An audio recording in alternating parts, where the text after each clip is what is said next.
I'm going to introduce our keynote speaker for today. Stuart is the Head of Interpretation and Volunteers at the British Museum. He's worked on many permanent galleries and special exhibitions, most recently co-curating Collecting Histories at the Solomon Islands. Prior to his current role, he spent almost 8 years at the V&A Museum. And Julie Carr is an interpretation officer at the British Museum. She's worked on many special exhibitions, including One Object, Ian Hislop's Search for Descent. And Stuart and Julie join us today to share how they've developed the British Museum's current exhibition, Arctic Culture and Climate. They're also going to take this opportunity to explore the impact of COVID-19 on exhibition planning and consider how the museum has responded to this crisis. So I now invite them to launch our 2020 conference. Good morning, everyone. I'm delighted, Julie and I are delighted to have an opportunity to talk to you today about the exhibition Arctic Culture and Climate. It's obviously been quite a strange year, hasn't it? It's a bit of an understatement. The exhibition Arctic Culture and Climate was due to open at the museum on the 28th of May originally, and it would have closed during August. So in normal circumstances, the exhibition would have been de-installed by now, and we'd have completed summative evaluation, which would have given us robust insight that we could have shared with you. As it is, the exhibition's opening later this month in a very different context. It's really interesting times. So our talk today is very much going to focus on the exhibition and our ideas of developing it. It's the first major exhibition at the British Museum to address climate change and the climate emergency in a meaningful way. And Julie's going to talk more about that because she's done all the hard work with the curatorial team and exhibitions on pulling that together. But before we get to that, I just thought I should take the opportunity to say, to share some of our experiences of coping with COVID-19 and the challenges of the last 7 months or so. So it has been a particularly turbulent time. I took this photograph back in February when our main exhibition was Troy, Myth and Reality. The impressive wooden horse looks like it's part of a well-planned official event, and I think probably a few visitors thought it was and took selfies with it. But it's actually an activist protest by an organisation called BP or Not BP. BP were the sponsors for Troy. They've sponsored many exhibitions in the past and they remain an active supporter. They're not the sponsor for Arctic Culture and Climate, but I'm really just showing this image as a reminder that museum sponsorship, where as a sector we get our money from. And obviously there are a wide range of opinions about corporate sponsorship within the sector and without. I'm just sharing a leaflet that the BP or Not BP were handing out during the Trojan horse protest. And I think it's just a reflection that we're operating in a context where activist voices that maybe once struggled to get a platform are increasingly able to make themselves heard on a wide range of issues. And I think that's a very positive thing. I think people whose views were once maybe easier to overlook are increasingly better able to hold institutions to account and to ask them to justify what they're doing and why. I'm sure everyone who works and volunteers in the British Museum believes wholeheartedly that the institution should be addressing climate change. And personally, on a personal level, I think it is the single biggest challenge facing the world today. It's been known for a long time and we've been very slow to respond to it. So referencing BP or Not BP is my way of acknowledging that there are contradictions for us as an institution and a sector in addressing climate change. And sponsorship is one of those, as is bringing international loans together for exhibitions in London and the UK for 3 months, because clearly that does have an environmental impact. At the time I took the photograph of the Trojan horse, I think we've known for a little time that Arctic was going to be a different type of exhibition for us and that it would bring unique challenges. Julie will talk a little bit about the formative evaluation work that we did with audiences and how that highlighted some of the the challenges and maybe attracting an audience for a show that's addressing climate change. It's more difficult to attract an audience for a show like Arctic than it is for an exhibition like Troy. But of course, as 2020 progressed, the challenges became even greater, and they came from an unexpected quarter. My last day working at the British Museum on site was the 18th of March. From that point onwards, the museum was closed and most staff began working from home. Obviously, developing exhibitions remotely poses all sorts of challenges, but at this point, we began to adapt to try and keep working as normally as possible. I don't think many of us envisaged that during March, we'd be closed for as long as we were. And on 17th of April, things became even more challenging because most museum and their staff were placed on furlough, including the exhibition curators, many staff in the exhibitions department, and everyone in the interpretation team, including Julie, with the exception of myself. So at that point, work on all the special exhibitions was paused at different stages, and the conversations began with the lenders and so on about what might be possible in terms of new dates, and that, quite complicated conversations and planning began to take place. And obviously, as an institution, there's a huge shift in focus as the museum sought to use digital content and digital platforms to maintain communication and engagement with the public. Our planning for reopening in earnest began during early July. Various working groups were formed to develop proposals and make recommendations about how we should reopen. And we've basically developed, like most museums, a phased plan. Our initial opening offer was conceived as a one-way route, mainly around the ground floor of the museum, going through the permanent galleries. We work towards a date of reopening on the 27th of August. Now, the museum building is obviously very complicated. The oldest parts date from the 1820s. Different parts have been added over time since then. It's a jumble of different periods and incremental additions that really were made without a sort of coordinating master plan. There's 6 floors, over 80,000 objects. To be concise, it's a really challenging building to manage at the best of times. And during a pandemic, it becomes even more challenging. We developed plans to open the special exhibitions in a later phase. So phase 1 was just the one-way route around the ground floor. We're now in phase 3. Last week, we opened a Tantra exhibition in a slightly smaller exhibition space, and then Arctic Culture and Climate's following later this month. So it's significant progress and a big step forward. I just thought it was important to acknowledge the impact of the Black Lives Matter movement over the last few months following the death of George Floyd. It's obviously been a pivotal moment in 2020, as is the toppling of the statue of Edward Colston in Bristol. Obviously, in response to that, as we all know, many museums and heritage organisations issued statements in support of Black Lives Matter. And there was a strong feeling within the British Museum at the time from staff across the organisation that the museum should issue its own response.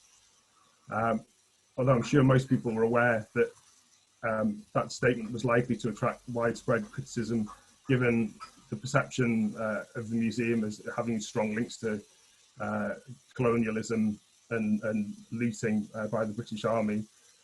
The director did issue a statement on the 18th of June, and it's fair to say it did attract a lot of negative comments on social media, with many people calling for the museum to return objects that had been looted to Africa.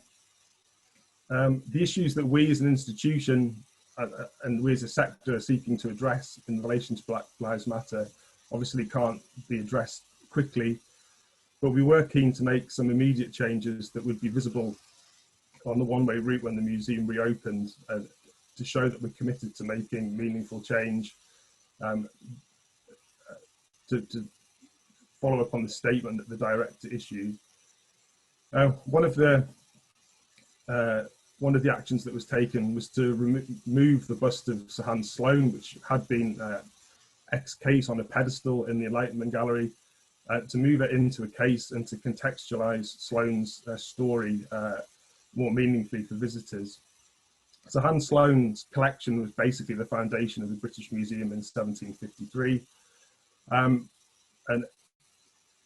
Sloane's collecting really, he has strong links to the slave trade and to the British Empire that weren't really acknowledged. Sloane worked as a physician on Jamaica at a time when it was a British colony.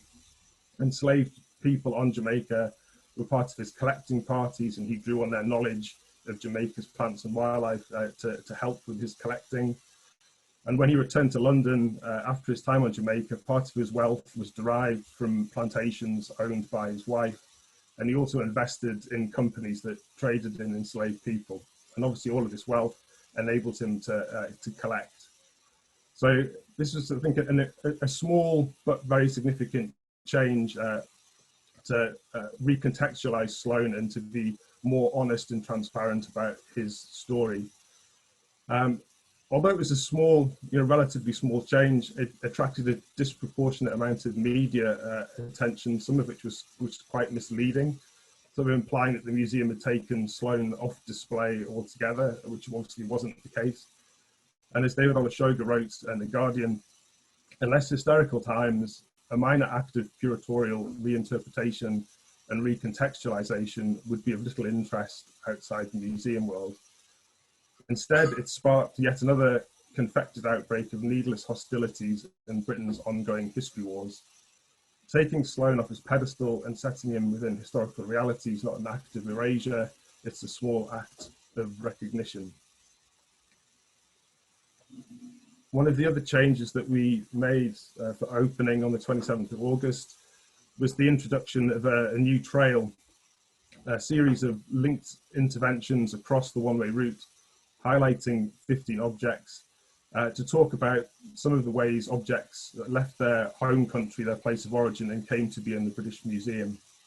So this trail wasn't a response to Black Lives Matter, but rather an attempt to give visitors greater insight into how objects have become part of the museum collection.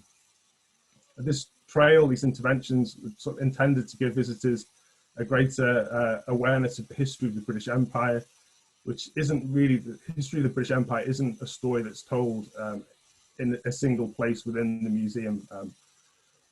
And so this trail was an attempt to address that in a direct way.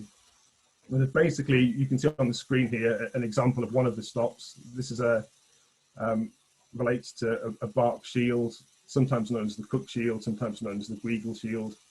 And basically, this is what the stops look like. They were produced on, the information was produced on vinyl, which was applied to the case front.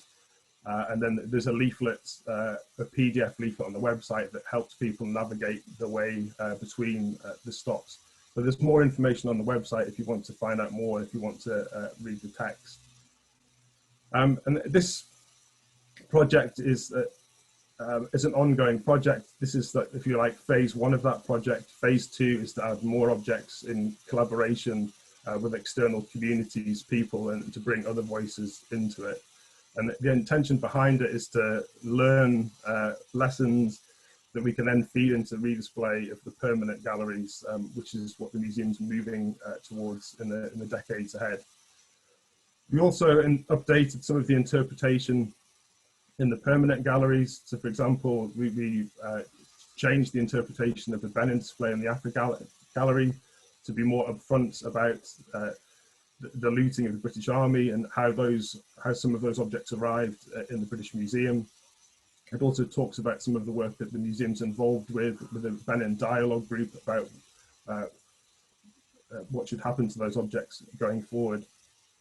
Up-to-date information has also been added to the website about other objects with contested provenance. There's a section called Objects in the News. And so there's more information there about things like the Parthenon and the bigger, well-known, sort of high-profile objects.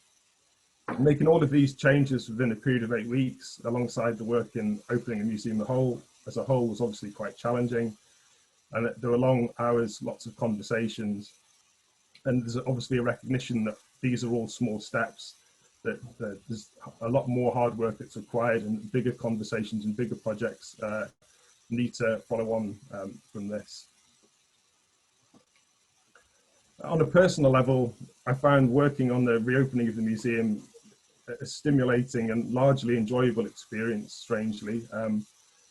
Creating a one-way pathway through the collection has been a really fascinating process, and it's been challenging but enjoyable working on projects at speed with quick turnaround.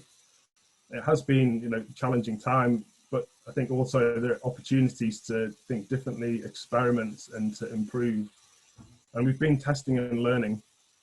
And I think that's, in a museum like the British Museum, it sometimes feels like change can be measured in geologic time. But COVID's enabled some things to happen rapidly, and that has been in some ways quite exciting. The museum's been open for a month now, and we're starting to build some robust visitor insight from exit surveys and so on, and getting an understanding of who's coming, what they think of the experience. And I don't have time to go through this in extensive detail, but I just thought I'd share some top level bits of data with you. Not surprisingly, in terms of visitor numbers, there's been a huge drop. On busy days during the summer, in July, August, we might get over 15,000 people a day through the museum. And initially, our maximum capacity after reopening was around 2,500. So there's obviously a huge change. And early on, slots are booked out in advance. So we basically, like most of the bigger museums, we have a one-way system and you have to book in advance. So demand was really high initially, but also the dropout rate was also quite high. So we found that around 30 to 40% of people who booked actually didn't turn up. So we've put measures in place to try and make it easier for people to cancel so that we can free up slots for people who are keen to come. There's also, not surprisingly again, been a really big change in where visitors are coming from. And ordinarily, in a typical year, 70% of the museum's audience comes from overseas. And at the moment, it's dropped to about 2%. So it's just a massive change. And we obviously need to adapt and respond to that. Our audience is fundamentally changing. Ordinarily, our audience is also made up usually of people who are first-time visitors. Again, it's around 70% of people who haven't been before and who have very specific needs of getting to grips with this complex building and complex collection. But at the moment, only 10% of our audience are first-time visitors. So we're getting people who've been before, repeat visitors, people who are maybe more knowledgeable about the museum and who are looking for something a little bit different. So again, we're adapting to that. And overall, the response to the one-way route seems to be pretty positive. Around 80% of people who've been surveyed have rated it as good or excellent. But I think we can probably get that figure a bit higher, and that's what we're working to do. I thought I'd share a little bit of insight into the Collecting an Empire Trail, because that's something I'm particularly interested in. And what we can say there is that it's impacted on a lot of visits. I think that's one of the benefits of having a one-way route, is that you're curating things a little bit more, and you can control what people are engaging with more effectively than was the case previously. But 59% of visitors at the moment are saying that they've looked at Collecting an Empire information during their visit, and I think I'm really pleased with that. I think it's a really high proportion of people, and of those people, 88% agreed that the information that they've been reading is relevant and interesting to each individual object. The vast majority of people, about 73%, have agreed that the information helps them to understand the history of the British Empire, and 81% agreed that after their visit, those stops gave them a fuller understanding of how the objects in the museum collection came together. And overall, there does definitely seem to be a strong interest from visitors in understanding how the collections come together. 83% of people agreed with the statement, "It's important to me that the museum makes it clear how objects entered the collection." And we don't have any comparable data for that, but I imagine if we'd asked that questions 10 years ago, I think the percentage would have been significantly lower than that. So generally speaking, I think the Collecting an Empire trail and interventions seem to be working quite well from a visitor point of view.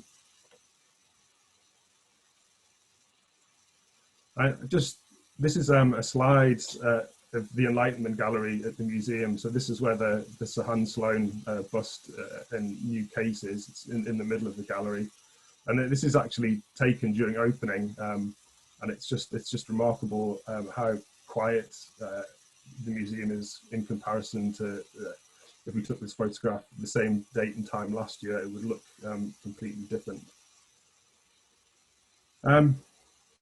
The pandemic, like climate emergency and like Black Lives Matter protests, I think it's a reminder of how interconnected the world is today and how quickly what happens elsewhere can affect us all.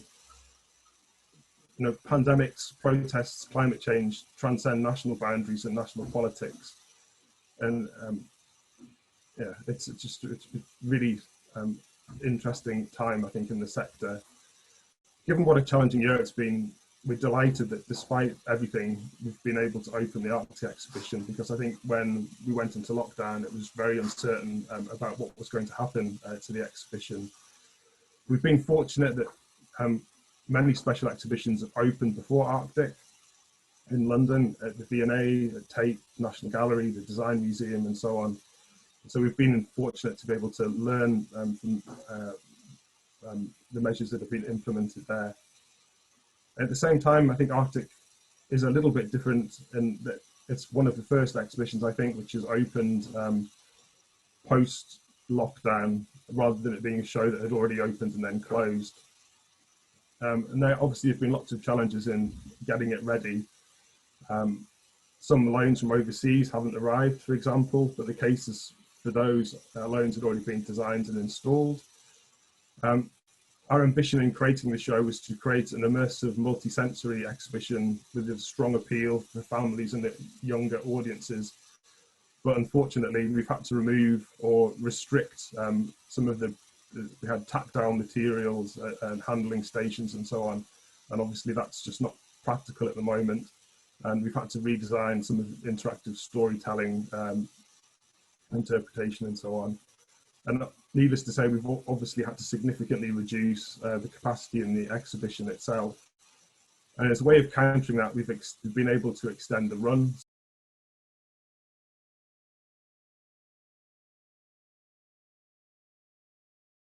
Yeah, okay. So thanks for that, Stuart. Nice introduction to Arctic culture and climate. And thanks everyone for inviting me to participate today. So this morning I'm going to focus on positive messaging around the issue of climate change. I thought it'd be the most useful aspect to discuss. It was the issue I really struggled with to consider how best to incorporate climate change into the exhibition narrative. So I'm going to start with an overview of the exhibition so you get a sense of what I'm talking about, but the bulk of the talk is about the process I went through to better understand public perceptions of climate change and what implications this had for the exhibition's interpretive narrative. Having such a robust amount of data served another purpose for me as well. It also became my role to assuage any nerves and concerns of senior managers worried about potential reputational damage should we get it wrong. I'll finish with an overview of the interpretive strategy I developed to meet those expectations. I should apologise for having very few images of the actual exhibition as it's only just being installed.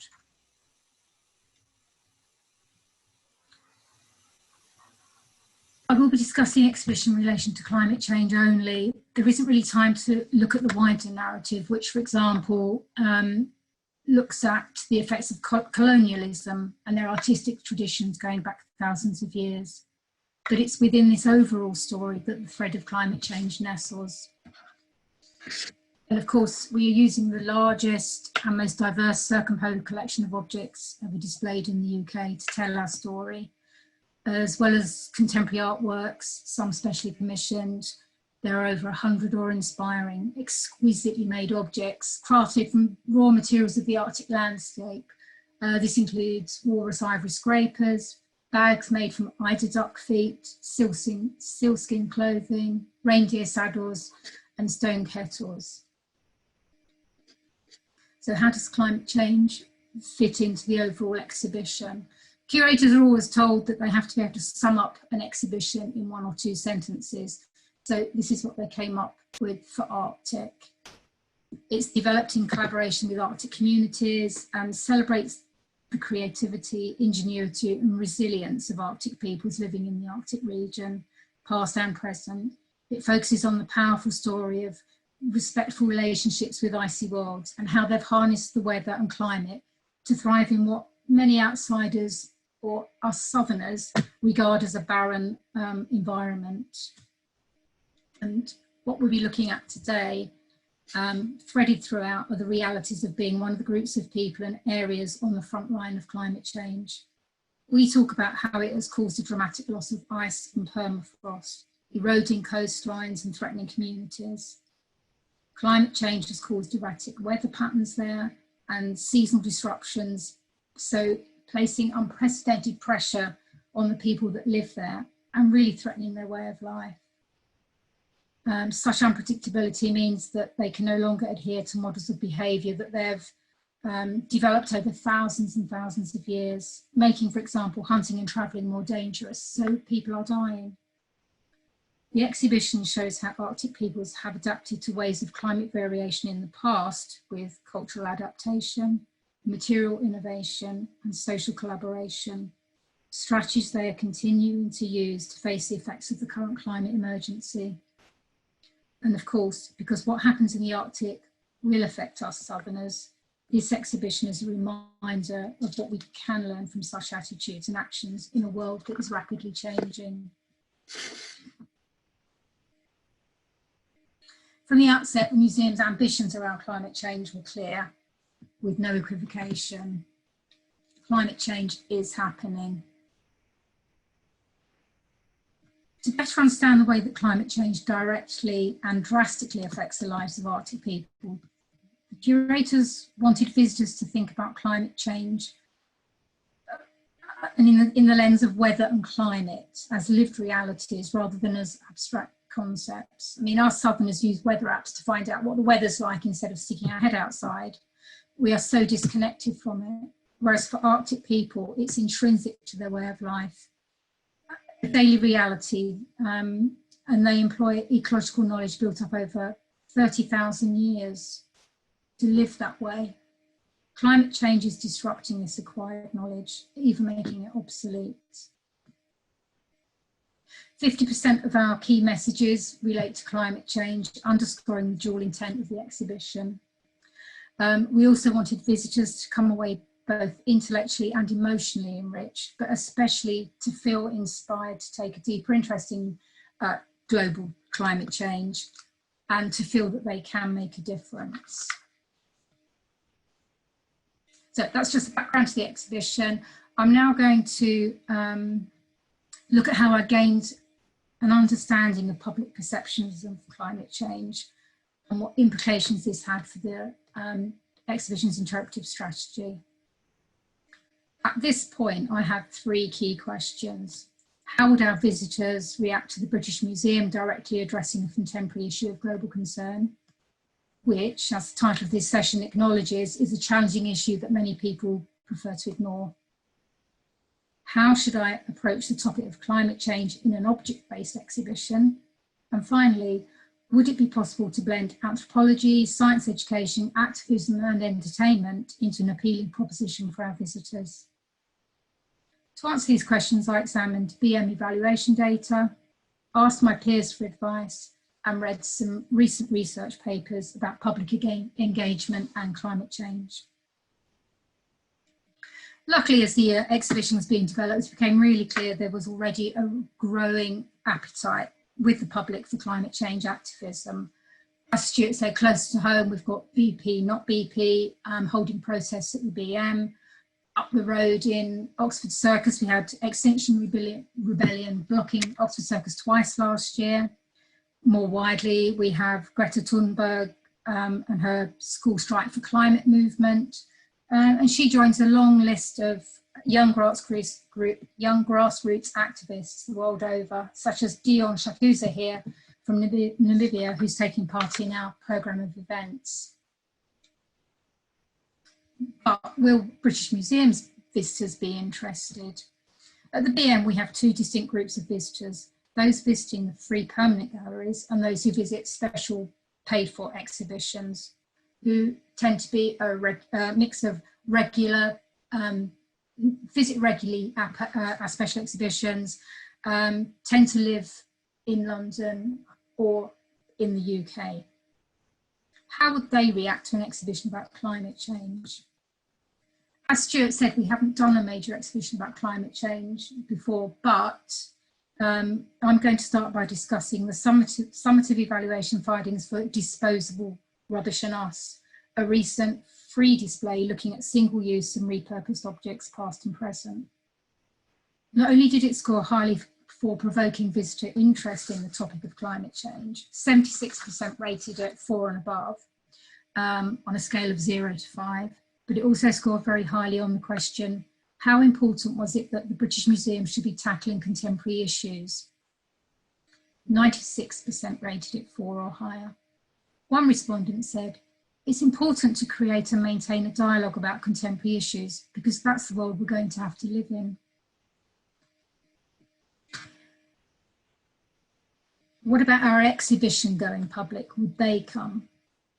BM hasn't covered climate change before in paid-for exhibitions, so I reviewed the summative evaluation reports for 2 other special exhibitions that were highly effective at provoking discussion and debate about another contemporary issue, colonial histories. Some did balk at the political nature of South Africa, the Art of a Nation, believing the museum had overstepped the boundaries of impartial interpretation and told us to stop wittering on like post-colonial studies undergraduates. Others felt unable to make connections to contemporary political events, such as the rise of race attacks in the UK following Brexit.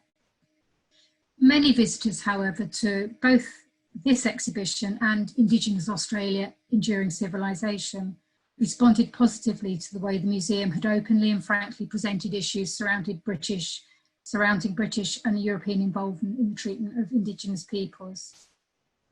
One admitting that, I came away with a terrible history of colonialisation. Visitors felt that they left the exhibitions better versed in these issues, prompting some to reflect on such issues for the very first time. Interestingly, visitors to both ended up making strong emotional connections to the narrative when they had initially set out to satisfy their intellectual curiosity only. One respondent said, it was brilliant and unexpected to see the effects of colonialisation so emotively told. This all felt very promising. More specifically, I wanted to know what people thought about our proposal for Arctic culture and climate, a charging exhibition in our largest space. I wanted to establish levels of interest and knowledge, as well as explore reactions to the main themes, proposed titles and marketing images. So I commissioned some formative evaluation. With a mix of gender, age and cultural background, 3 focus groups were recruited, consisting of exhibition goers, not necessary to the British Museum, but all of whom had an interest in the natural environment. The findings were just so helpful, especially as the curators were there and witnessed how little any of the participants, they knew anything about the Arctic. Most had extremely narrow points of reference, igloos, snow, polar bears, and most were unable to differentiate between the Arctic and Antarctic, believing it to be barren and devoid of people. the polar opposite of one of the exhibition's intents, i.e. to portray the region as a warm and hospitable homeland. So what else did they tell us? To begin with, we showed a few general images of the Arctic, one of which is at the top of this PowerPoint. Most participants made an immediate connection to climate change with no prompting whatsoever, feeling it was irresponsible not to deal with it. So far, so good. They felt the combination of people and climate change was a good fit for the academic rigour of the BM, but that if the message about climate change was underplayed or ambiguous, the museum's reputation could be damaged. This ties in nicely with what the evaluation of Disposable had told us. Nearly 50% of those respondents said the exhibition space was too small for such a weighty issue. Go big, it's the defining issue of the century. Don't trivialise the issue, they told us. Our focus group participants had 2 questions for us. What can Arctic peoples teach me, and how does it relate to my life? Once they realised that many different peoples lived in the Arctic, there were strong levels of interest in the lives and beliefs of those people and what they can teach us about coping with climate change. Some participants wanted the museum to provide take-home advice about what they could do to improve the situation, while others said they'd need help to understand how the exhibition related to their lives. The way we presented climate change, however, came with a massive caveat. It should be neither too depressing nor, despite the resilience of the Arctic peoples, too hopeful. Again, this echoed the findings of Disposable, with visitors describing the display as distressing, shocking, depressing. There was a sense with that exhibition, however, that these emotions were appropriate given the exhibition's subject matter. I've just been told I've got to avoid all of that. For me, the focus group set up a really clear steer on several aspects of the exhibition, most of which could be solved with good interpretation, surely. But what can Arctic peoples teach me and don't depress me were more worrying. I now had a 4th question. How on earth was I going to soften the blow of the reality of climate changing the melting ice cap in the Arctic, while encouraging people to change their attitudes and behaviours, as well as to finish the exhibition and exit through the gift shop? Fortunately, I had one more option up my sleeve, the collective knowledge of colleagues who are environmental educators. People who have been dealing with this issue for much longer. They gave me 2 great takeaways for positive messaging around climate change. I did confess, however, that most people dedicated to protecting the natural world really struggle to find a truly persuasive message that leads to active and positive change.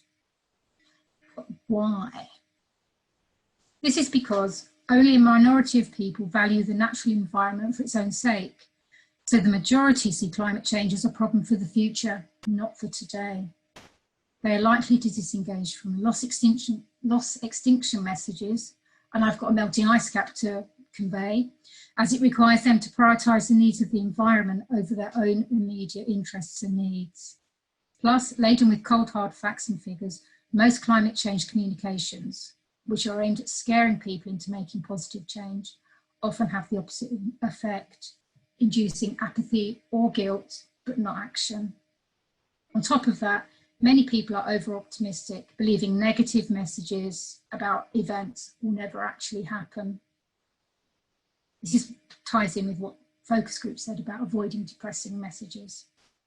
So how might I penetrate this disconnect?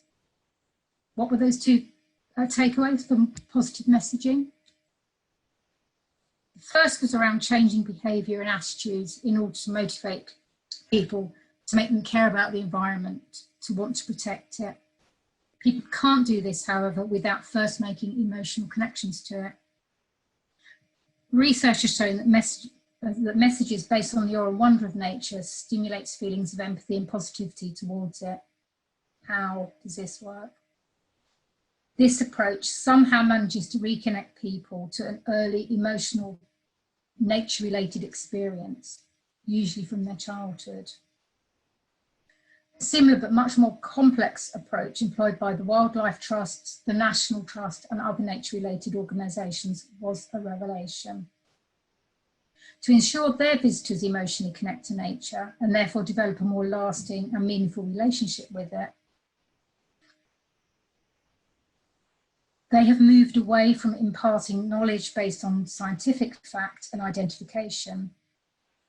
Instead, they use a winning combination of 5 key interpretive approaches that together promote positive emotions about nature. So what do? They humanise the narrative with stories of real people using testimony and case studies.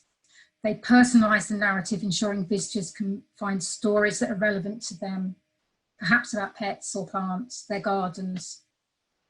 When linking the narrative to their own lives, visitors can then connect to wider issues such as climate change. They stimulate the senses by prompting moments to pause and notice, with things to look at, listen to, smell, touch, taste, and wonder at, with plenty of seating to support such moments. They celebrate successful actions to show what a difference individuals or collective action can make, rather than focusing on what is lost.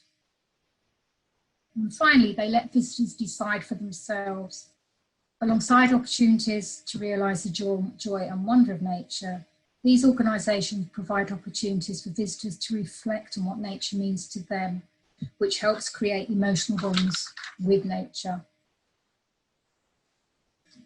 To the nub. Once emotional connectedness has been activated, which is one of our exhibition's intended learning outcomes, some visitors will go on to incorporate nature into their identity, their sense of self. It's at this point that you need to prompt and assist people to consider what they might do for nature, for climate change, perhaps make more ethical consumer choices, join a conservation group, because effectively this conversion means that inaction equates with harming nature, which is harming themselves. It's complicated stuff. So to recap, what I found out from all my research was that to succeed in making visitors care about the effects of climate change in the Arctic and how it affects the peoples of the Arctic, I should engage and inspire positive emotions, sensations, and experiences, rather than presenting them with dispassionate and ultimately depressing and off-putting data. And by building on these strong feelings, some might be inspired to become environmental activists to some degree, especially if we provide opportunities for reflection. I'm now going to give you a peek at the exhibition so we can see some of the measures we employed as a result of this research.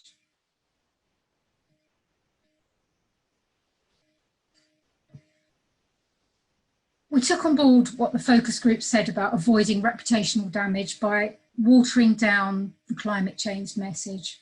This is the very first panel visitors read in the exhibition. So it's clear what the exhibition is about, as much about climate change as about the indigenous peoples of the Arctic. It's also clear what the museum's stance is, that there is a climate emergency, the planet is in danger, and that we must act collectively to slow it down. Isn't this a rather depressing message to open an exhibition with? Yes, it is, but this message is unavoidable. So hopefully will be negated by the way we approach the messaging for the rest of the exhibition. Creating an appreciation of the awe and wonder of nature was key to setting the context and tone for us. We knew we had to have a visually powerful design focusing on the natural beauty of the region, a region that most of our visitors will be unfamiliar with. We had to convey lots of detail quickly in as few words as possible. There's a stunning 5-metre deep platform, big, white, smooth, runs the entire length of the exhibition, representing the outside, the ice, the snow, the cold. And it's supported by enormous and beautiful photographs of the different types of landscape found in the Arctic. Both of these contrast with the warm intimacy of each section area, which are built to look like Arctic homes. There are also 2 large-scale cinematic projections of dog sled teams and whale hunting, showing the snow and the water, the 2 types of activities that people do there.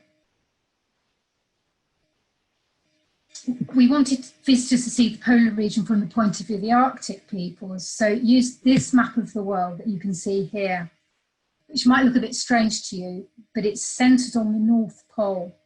This emphasizes this isn't a southerner's perspective. This exhibition is about the perspective of the people from the Arctic. It's an alternative perspective to the one we're used to. And it emphasizes this and the synergy between the people and their environment. But this is peppered throughout the exhibition, so people never forget we're in the Arctic, and that they can always locate where the objects are in the exhibition or the different groups of people. And if you can see, there's a tiny orange spot, and that's where we are at the BM in London. And there are wrapped up with moments to pause to appreciate the atmosphere throughout the exhibition. All the research showed us how important it was to focus on the lives of people that live in the Arctic. The very first section is a stunning costume display in the round showing who lives in the Arctic and what they look like, to help our visitors emotionally connect with the unfamiliar. Throughout, we focus on their daily lives, their food, clothing, beliefs, routines, gender roles, family life, what they do in their spare time, all aspects that visitors to the exhibition could easily relate to, and so build up an empathetic relationship with the Arctic peoples. The formative evaluation was very clear. People said it was important to hear the authentic voices of the Arctic peoples talk about their way of life and their relationship with nature. So we peppered the space with contemporary footage showing them at home or in the landscape, sharing their stories of the reality of life in a transforming world. We also had large quotes about climate change from community and organisational leaders throughout, and a large panel with individual photographs thanking the different source communities for their contribution to the exhibition. We showcased their material innovation with the beautiful objects on display. If you can see that pair of mittens there, if you look, it has two thumbs. That's so when they're out kayaking and their hands get wet, to stop them freezing, they just take the hands out, turn the gloves over, and then they've got the dry top part to wear. The exhibition is just peppered with wonderful, wonderful, wonderful objects. As Stuart said, we tried to offer an immersive experience, so it wasn't just a visual feast, it was also a sensual one. You can, in the large pictures here, you can just see the platform running around the exhibition and some of the exhibition objects being installed. Behind the platform, there is an Arctic soundscape and an Arctic lightscape, simulating the changing sounds of the seasons and the different lights that happens throughout over the seasons and between night and day. We included other opportunities for listening to nature. My favourite is the soft, regular clip-clop of a reindeer on snow. It's lovely and chanting, and as well as hearing different languages spoken. And as Stuart said, pre-COVID we had touch stations, but these had to be redesigned into more static experiences, unfortunately.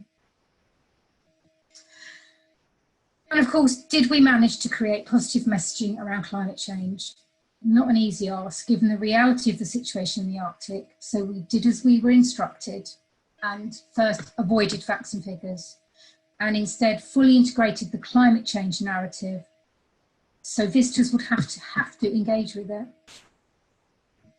At one point, we did consider separating out the two main narrative threads, but felt it would enable visitors to sidestep the issue if they wanted to. We didn't shy away from the details, showing how climate change really was affecting the Arctic peoples. And in that way, trying to infiltrate and promote by stealth those emotional connections. We didn't want visitors to feel under attack though, because that would mean they would disconnect from the exhibition and therefore our climate change messaging. But every now and again, we asked a direct question to promote self-reflection. We wanted visitors to decide for themselves, as suggested by the research. We also had two case studies in which we celebrated the tenacity of two Indigenous organisations fighting for the rights of their communities in the face of climate change.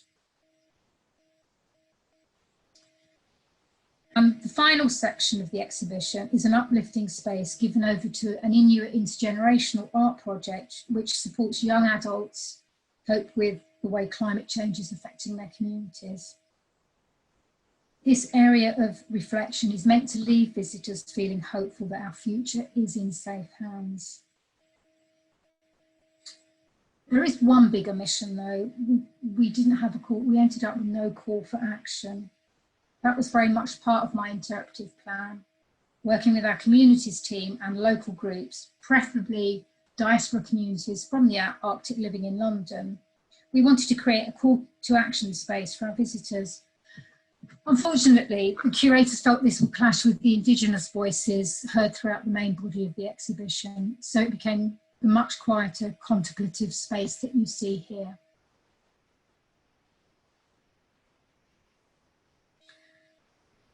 Whether or not we've succeeded in planting positive messaging around climate change remains to be seen, as the exhibition's opening was delayed and it opens later this month. So as Stuart said, we don't have evaluation data to share.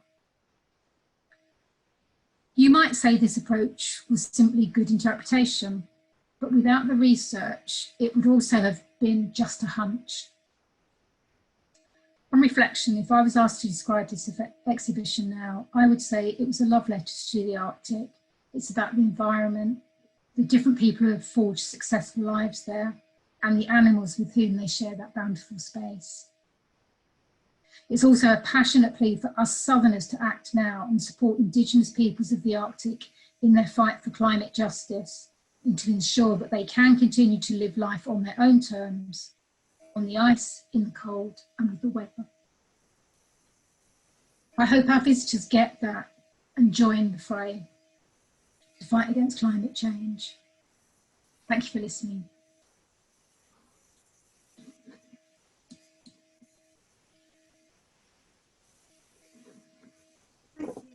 Stuart and Julie, I'm sorry, the lighting in here has just gone a bit funny. We're just going to move to the Q&A session. So you should be able to see a Q&A box at the bottom of the screen. And we have had a couple of questions about some other things. So hopefully delegates have seen that and will post any questions they have. I suppose just in terms of a sort of initial question, whilst people sort of consider that and hopefully type some questions in, I appreciate that your evaluation is very, very early days, but I was interested to know whether you have put anything in place to sort of build your understanding as the exhibition moves forward, but also in the longer term in terms of the impact the exhibition might have with regard to the actions and behaviours of those who might be visiting. It's a good question. We haven't actually find that, so for all of our exhibitions we would undertake a comprehensive summative evaluation, and at the moment obviously that has to be effectively a long online questionnaire that people complete post-visit. So I'm sure that'll give us a lot of really useful insight into what people think about the approaches taken in the exhibition. We'll obviously be framing the evaluation to give us insight that we can apply to future exhibitions, but also particularly the permanent galleries, because we're really trying to learn about, well, how do we integrate these stories into new galleries as they're developed as part of this bigger rethinking of the collection. So we're definitely going to try and extract as much useful insight from it as we can. I guess one of the challenges with the evaluation is that it happens very close to the end of the visit. So some people will fill it in, maybe actually it'd be in the Great Court, they'll have a coffee, they'll fill in the survey. Other people might fill it in at home like a day or two later. But I think people will still be digesting or reflecting on the exhibition, so it's difficult to measure the longer term impact on people's behaviour. But that's a really interesting question. I think probably everyone would love to be able to measure longer term impact of exhibition visiting more effectively. So yeah. I suppose it's something to think about in terms of how we capture data and what permissions we have in terms of use. But I think it's quite interesting as well with the ways that some of the evaluation frameworks are moving. that kind of longer term ambition, I think, is going to become more important. We have had a question in from somebody who is interested in what stands out to both of you as what you would call one of the biggest celebrations of the project.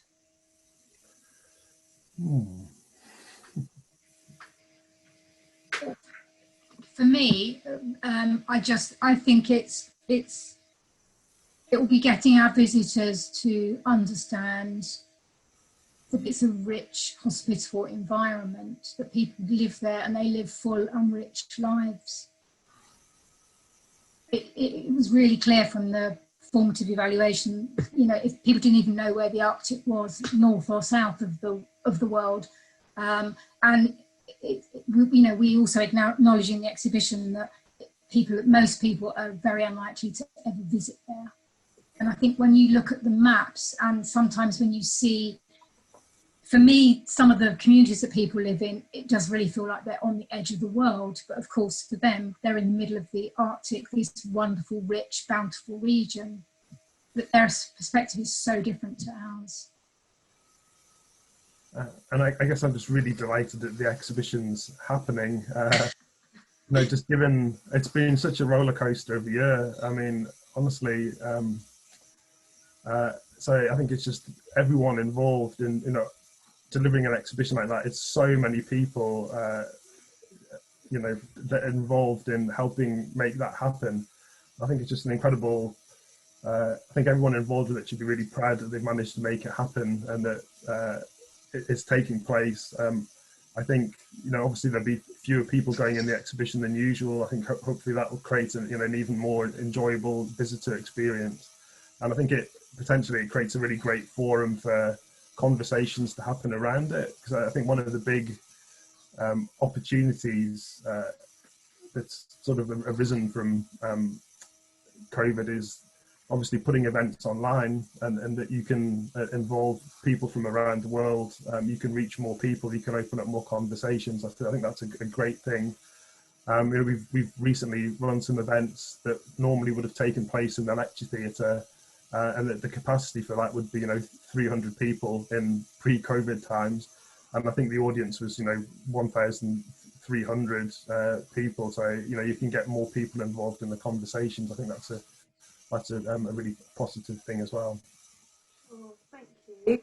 I've had a question, something slightly different, going back to what you mentioned, Stuart, in terms of addressing climate change. Just wondered sort of how you respond when you're challenged about that.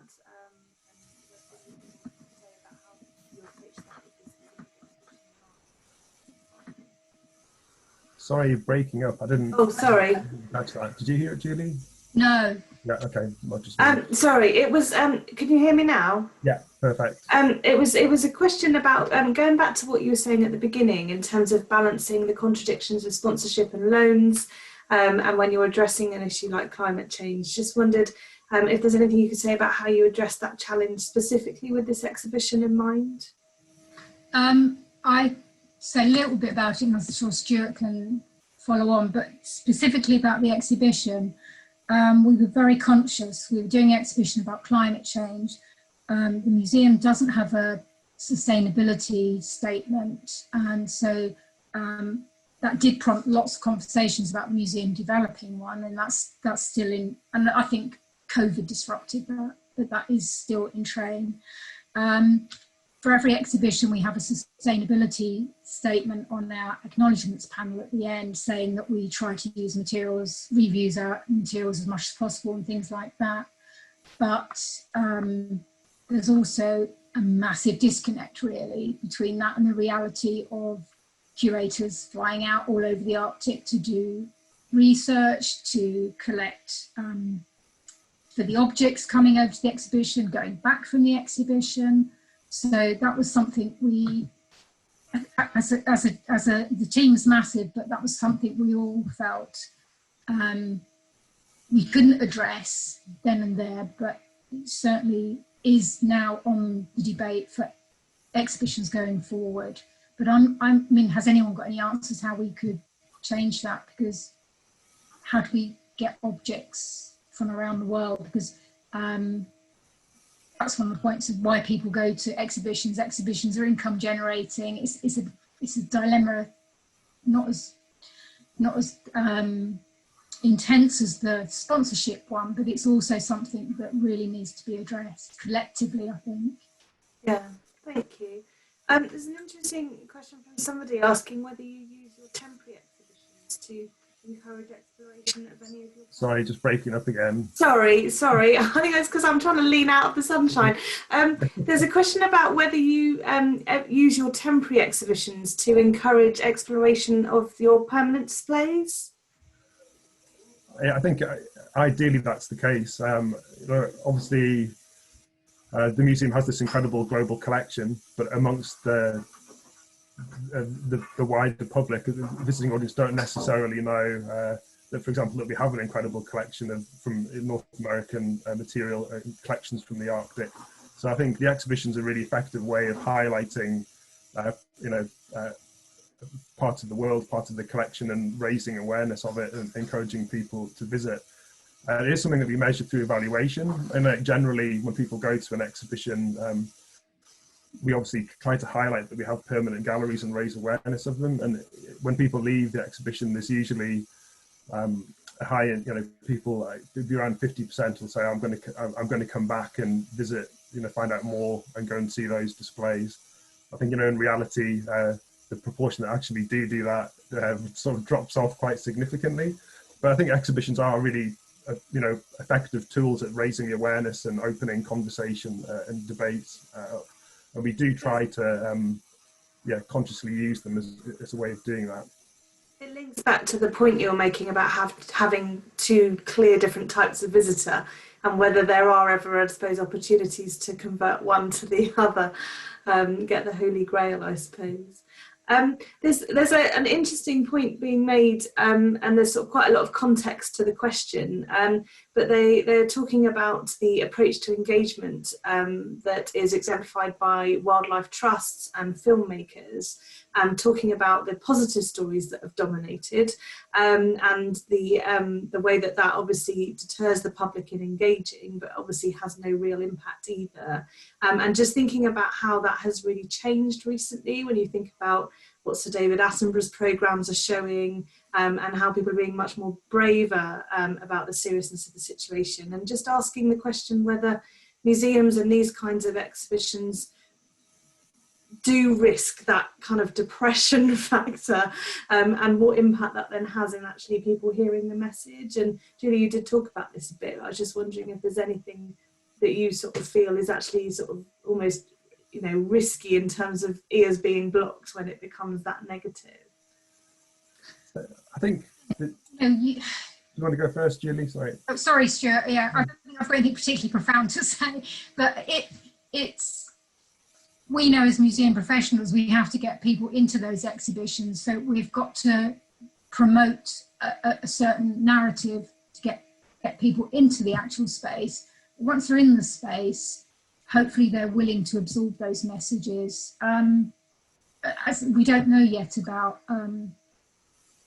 Arctic, but for Disposable, people did say that it did make them feel depressed. They were shocked by some of the data, and that was a tiny, tiny, tiny little exhibition. But they felt that that was appropriate. But when you've got a really big exhibition, I mean, I'm one of those people that when I go to a big art exhibition, I go into another room and I think, oh no, another space. You've got to give people the energy and the impetus to want to carry on, to want to engage with those messages. And as I said about Arctic, we planted stories throughout the exhibition rather than having massive, big kind of reveal moments about climate change. So our aim was to get people around to love the people, love the objects, and understand how climate change is affecting them. Did that answer the question? Yeah, no, that's great. Thank you. There's two more questions, and we need 5 minutes. I'm hoping we can get the last two in. One hopefully will not take you too long to answer, which was just a direct question about who your corporate sponsors were for the exhibition and how you approached kind of pitching to corporate organisations with something like this. The sponsors were Citibank. They were the main sponsors. Then we've got two environmental organisations, Stephen and Julie Fitzgerald, and I think they're called FTI. I did write it down, but I can't fill my piece of paper with it on. I knew I'd get an answer about it, but I have nothing to do with pitching to corporate people at all. Stuart. Yeah, and again, it's not really my area in terms of I'm not involved in. Obviously, when ideas for exhibitions are developed, the development team take them out to various potential supporters and sponsors and find who's interested and who's the best fit for particular projects. But I'm not involved in those conversations at all, so I'm afraid I can't really answer that one. That's okay. I think the last question that I'm just going to put to you is just quite a nice personal one, really, for each of you, in terms of the artefacts within the collection, and whether, bearing in mind the topic, you have a particular object that you would say holds most significance for you in terms of this theme. On this theme, actually, I've been thinking about this, about the trail, the LGBT plus trail we've got, the colonial histories trail we've got. I've been thinking, can we create a climate change trail? And I've been thinking about what objects we could use. I'm afraid, because I've been in the museum for 6 months, I couldn't actually come up with anything. So I would have to say it's probably one of the Arctic objects. We've got we've got some really fantastic contemporary artworks showing. We've got a particular one of an Inuit goddess called Sedna, and the story is that some contemporary Inuits think that her hair has got all tangled up, and she's can't kind of help manage the seas anymore because of all the pollution in her hair, and she needs to be cleansed. I thought that's a really powerful story. I'm going to go slightly off tangent in terms of the question, but not too long, because I know we're getting short of time. But I think Julie's point's a really good one. That exhibitions are these great moments that, having a high-profile moment where it gets lots of media attention and opens up conversation, and there's an events program.